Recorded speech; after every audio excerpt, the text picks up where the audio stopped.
Alhamdulillah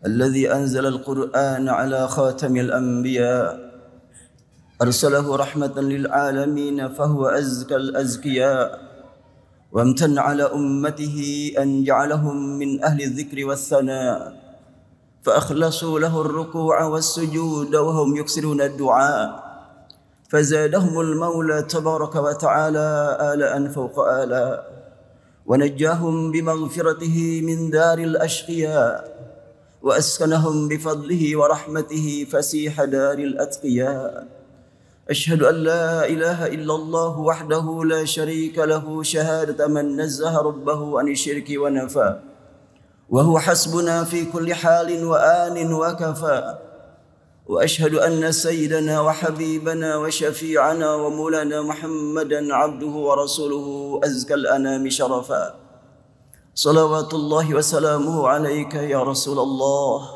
أنت النبي المصطفى وعلى آلك وأصحابك أهل الصدق والوفاء ومن اتبعهم بإحسان إلى أن يرث الله الأرض ومن عليها بحيث لآثاره مقتفى تصديقا لقوله تعالى والذين آمنوا وعملوا الصالحات لنبوئنهم من الجنة غرفا أما بعد فمن آياته البينة قوله تبارك وتعالى يا أيها الذين آمنوا اتقوا الله وقولوا قولا سديدا. Maha suci Allah subhanahu wa ta'ala yang memilih kita semuanya menjadi hamba-hamba yang terpelihara dalam keimanan. Iman kepada Allah yang saat ini dilihat kita semuanya oleh Allah, kita sedang berada di masjid. Allah Maha tahu apa yang kita harapkan dan yang kita inginkan dan yang kita takuti di masa mendatang. Masa mendatang yang kita maksudkan bukan hari tua, tapi hari sudah mati yang tiada akhirnya. Kita perlu senantiasa ingat akan kematian yang pasti tiba, dan Allah sudah menentukan kalau saat ini kita bisa bertemu di tempat ini, apakah Jumat mendatang masih bisa bertemu? Dan tidak lama lagi masyarakat Indonesia di seluruh provinsi, 37 provinsi akan menentukan masa depan. Bukan masa depan 5 tahun ke depan. Itu adalah bahasa politik, bahasa agama. Masa depan adalah tidak ada akhirnya, dunia dan akhirat. Karena itu sungguh berbahagia para ahli sujud, ahli ruku, ahli masjid ketika memilih seorang pemimpin bukan untuk 5 tahun ke depan, tapi untuk kehidupan di akhirat. Tentunya yang kita pilih adalah orang yang senantiasa ruku dan sujud, yang mendengar suara Al-Quran setiap saat dia akan ternyuh dengan Al-Quran. Bukan pemimpin yang jauh dari Al-Quran, yang jauh dari tempat sujud. Kita berharap tahun depan Masjid Al-Jabar diimami oleh seorang gubernur yang ahli Al-Quran. Kita berharap gubernur yang memimpin di seluruh provinsi di Indonesia adalah ahli ruku, ahli sujud. Sehingga mengantarkan masyarakat bukan hanya untuk hidup sebentar, untuk hidup yang tidak tahu entah berapa lama, tapi hidup yang pasti, yang abadi nanti di akhirat. Allah tegaskan alladzi khalaqal maut wal hayah liyabluwakum ayyukum ahsanu amala. Allah yang menciptakan mati dan hidup untuk menguji kamu, siapa di antara kamu yang amalnya lebih berkualitas, lebih produktif, lebih bermakna buat masa mendatang. Allah dahulukan sebutan mati kemudian hidup. Khalaqal maut wal hayah. Allah yang menciptakan mati dan hidup. Kehidupan kapan? Kehidupan sesudah mati. Karena kalau kehidupan sekarang tidak jelas. Kita saat ini bisa berkumpul di tempat ini, besok tidak tahu. Sungguh rugi orang yang memilih pemimpin hanya untuk kehidupan dunia yang belum jelas, yang belum pasti. Kita berharap dan kita mohon kepada Allah Subhanahu wa taala, masih ada waktu beberapa hari lagi. Kita tingkatkan kekhusyuan kita memohon kepada Allah Subhanahu wa taala agar umat Islam memilih paslon yang betul-betul ahli ruku, ahli sujud. Rugi kalau tidak diniatkan untuk memilih ahli ruku, ahli sujud. Di dunia belum tentu mendapatkan kenikmatan, di akhirat sudah jelas tidak akan mendapatkannya. Tapi kalau sekiranya kita memilih ahli ruku, ahli sujud, kalaulah besok mati, kita sudah niat sejak sekarang ingin memilih orang yang saleh, sudah tercatat di hadapan Allah, dan nanti pada hari kiamat jari ini akan jadi saksi. Allah Subhanahu wa taala tegaskan, bala qadirina ala an nusawwiya banana. Kami maha kuasa mengembalikan jari jemari sebagaimana semula, dan nanti akan jadi saksi. Kulit kita akan jadi saksi nanti di akhirat, mata akan jadi saksi, telinga akan jadi saksi. Wa yauma yuhsyaru a'da'ullahi ilan nari fahum yuz'aun hatta idza ma ja'uha syahida 'alaihim sam'uhum absaruhum wa juluduhum bima kanu ya'malun. Pada hari yang pasti akan dialami, manusia yang sudah ditunggu dengan siksa, menjerit yang tidak ada yang mendengar, menangis tidak punya makna. Mereka berharap agar mendapatkan keringanan, dan ternyata pendengaran berbicara, penglihatan berbicara, kulit berbicara. Berbicara tentang kehidupan manusia, memperlakukan pandangan mereka, pendengaran mereka, dan penglihatan mereka. Dan ketika mereka mendengar, pendengaran berbicara, penglihatan berbicara, kulit berbicara, mereka kaget dan mereka bertanya, lima syahidtum alaina? Kenapa kalian berbicara seperti itu? Tidak pernah kudengar dalam zaman dahulu. Maka kulit berbicara, qalu antaqanallahu alladzi antaqa kulla syai' wa huwa khalaqakum awwala marrah. Ya, dulu kami tidak pernah memperdengarkan suara kami kepada kalian. Kini sudah dapat izin dari pencipta dan pemberi kuasa untuk supaya berbicara, terdengar suara kami oleh kamu. Sangat mengerikan. Sekiranya jari ini nanti menuntut kita, mendakwa kita, akibat kita salah pilih dalam menentukan masa depan kita.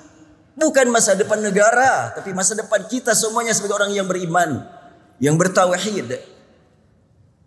Urusan negara, Allah Subhanahu wa taala telah menjadikan negeri Indonesia sebagai negeri muslim yang terbesar di dunia.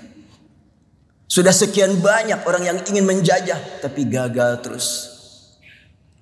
Secara keseluruhan sudah jelas kita optimis kepada Allah. Tapi secara pribadi kita akan diminta tanggung jawab di hadapan Allah nanti di akhirat. Seorang demi seorang. Rasulullah SAW bersabda, la tazulu qadama abdin yawmal qiyamah hatta yus'ala an umrihi fima afna wa an ilmihi fima fa'ala fihi wa an malihi min aina iktasabahu wa fima anfaqah wa an jasadihi fima ablah. Seorang demi seorang akan masuk ruang sidang, diminta pertanggungjawaban tentang masa lalu. Selama hidup di dunia digunakan untuk apa saja usianya. Diberi ilmu digunakan dalam hal apa saja ilmunya. Harta dari mana didapat, dari kemanakan salurannya. Dan jasad akan dipertanyakan juga. Digunakan untuk hal apa saja, mata kita, telinga kita, rambut kita, mulut kita. La haula wala quwata illa billah. Kita hanya berharap kepada Allah Subhanahu wa taala. Semoga masa depan kita semakin produktif, semakin dekat dengan Allah Subhanahu wa taala, dan para pemimpin kita yang akan datang dapat belajar kepada para pemimpin muslimin zaman dahulu. Tentunya dari mulai Rasul, para sahabat. Ingat Umar bin Khattab radhiyallahu anhu, pada saat beliau menjadi Amirul Mukminin, melakukan perlawatan ke kampung di tengah malam, sedang bersama dua orang sahabat, di antaranya Abdurrahman bin Auf mendampingi beliau. Di perjalanan beliau mendengar suara Al-Quran dibacakan oleh orang yang sedang qiyamul lail. Pas ayat yang dibaca adalah surat At-Tur.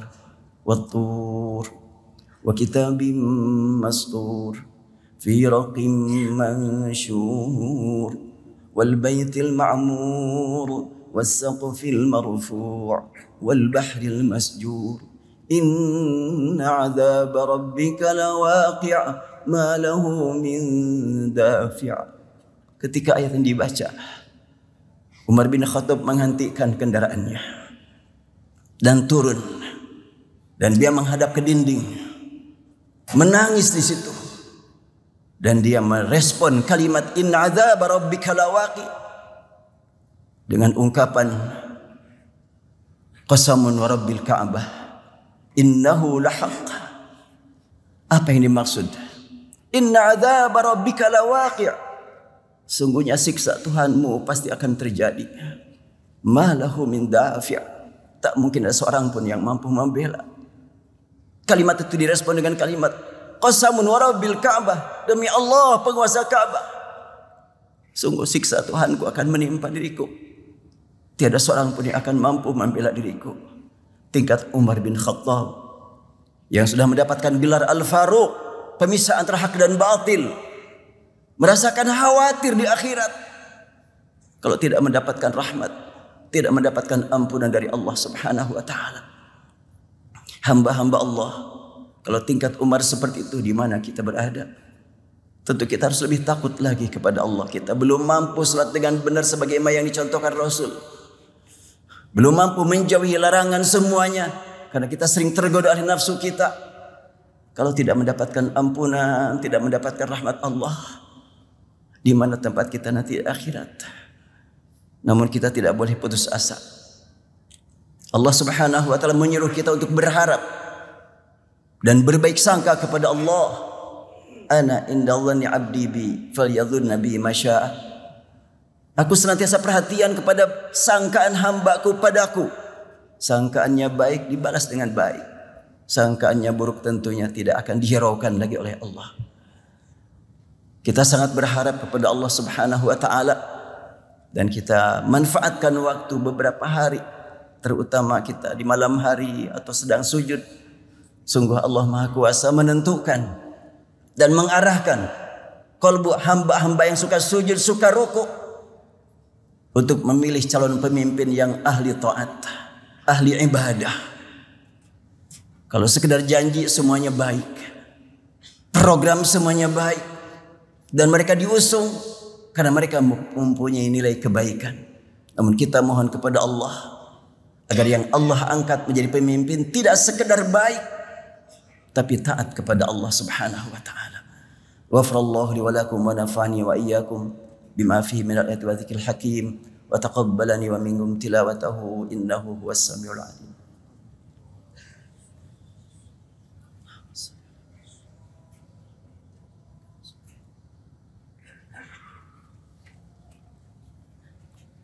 Alhamdulillah rabbil alamin hamdan yuafi ni'amahu wa yukafi mazidah. Asyhadu an la ilaha illallah wahdahu la syarika lah wa asyhadu anna Muhammadan abduhu wa rasuluh. Kalau kita memperhatikan ayat-ayat Al-Quran dan hadis Nabi yang berbicara tentang pemimpin, Al-Quran menyebutnya wa idh ibtala Ibrahim rabbuhu bikalimatin fa atammahunna qala inni ja'iluka lin-nasi imama. Rasulullah SAW bersabda, sab'atun yudhilluhumullahu fi dhillihi yawma la dhilla illa dhilluh, imamun adilun. Dalam Al-Quran, dalam hadis, pemimpin disebut imam. Imam sangat erat hubungannya dengan rukuk dan sujud. Imam sangat erat hubungannya dengan komunikasi spiritual dengan Allah Subhanahu wa taala. Di masjid dia ahli rukuk, ahli sujud, membawa umat untuk taqarrub kepada Allah. Di luar masjid dia betul-betul melayani umat dengan ilmunya yang luas, dengan pengalaman yang sudah membuktikan bahwa dia punya kemampuan, dan juga tentunya tidak dapat diketahui keikhlasannya kecuali hanya oleh Allah Subhanahu wa taala. Kita mohon kepada Allah agar Allah berikan kepada negeri kita ini pemimpin-pemimpin yang saleh. Allahumma salli wa sallim ala habibina wa syafi'ina maulana Muhammad wa sallim radhiyallahu tabaraka wa ta'ala an kulli sahabati Rasulillah ajma'in. Allahumma ighfir lana dhunubana wa liwalidina warhamhum kama rabbawna shighara. Allahumma ighfir lil muslimina wal muslimat. Allahumma ighfir lil mu'minina wal mu'minat al ahya'i minhum wal amwat innaka sami'ud du'a. Ya Allah, ya Rabbana, ya Tuhan kami, hanya padamu kami panjatkan puji dan syukur. Engkau pilih kami menjadi hamba yang beriman. Kami beriman ya Allah bahwa setelah hidup di dunia akan ada kehidupan di akhirat. Rabbana, ya Tuhan kami, hingga saat ini kami tidak tahu apakah kami akan mendapatkan surga ataukah neraka. Ilahna ya Tuhan kami, walaupun kami belum mampu ibadah dengan benar, Janganlah Engkau biarkan kami ditunggu, dirindu oleh neraka-Mu ya Allah. Walaupun kami belum mampu ibadah dengan benar, kami mohon dengan rahmat-Mu, dengan ampunan-Mu, Engkau masukkan kami ke dalam surga-Mu. Allahumma ya Rabbana, ya Tuhan kami, Engkau maha tahu ya Allah, di negeri kami sebentar lagi akan ada pemilihan pemimpin. Berikan ya Allah kepada kami pemimpin yang taat ya Allah, pemimpin yang ahli ruku, ahli sujud. Jangan Engkau biarkan kami dipimpin kecuali oleh orang yang betul-betul tunduk padamu. Allahumma la tusallit alaina man la yakhafuka wa la yarhamuna birahmatika ya arhamar rahimin. Wa sallallahu ala sayyidina Muhammadin abdika wa rasulik an-nabiyil ummi wa ala alihi wa sahbihi wa sallim. Walhamdulillahi rabbil alamin. Inna Allah ya'muru bil 'adli wal ihsani wa ita'i dzil qurba wa yanha 'anil fahsya'i wal munkari wal baghi ya'idzukum la'allakum tadhakkarun wa la dzikrullahi akbar. Astaghfirullah li wa lakum.